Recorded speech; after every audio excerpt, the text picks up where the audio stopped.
สบายดีทุกคนวันนี้เบาลาวก็ไปเอาเครื่องแล้วไปเอาเครื่องนำอนุสิทธิ์เนาะเพราะว่านี่คือสบู่มาจากพ่อค้ารอแล้วก็พร้อมทั้งรหัสสันรุ่นโศกนำแต่ว่าจากว่ารหัสสันรุ่นโศกเดี๋ยวมันสิถึกอยู่บ่เนาะมันถึกยัง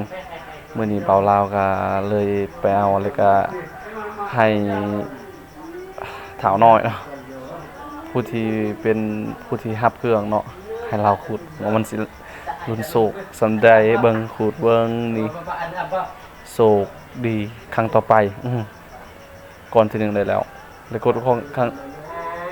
อันนี้ที่2อีกมาเบิ่งนำกันตัวที่2โศกดีครั้งต่อไปโอ้ยตาย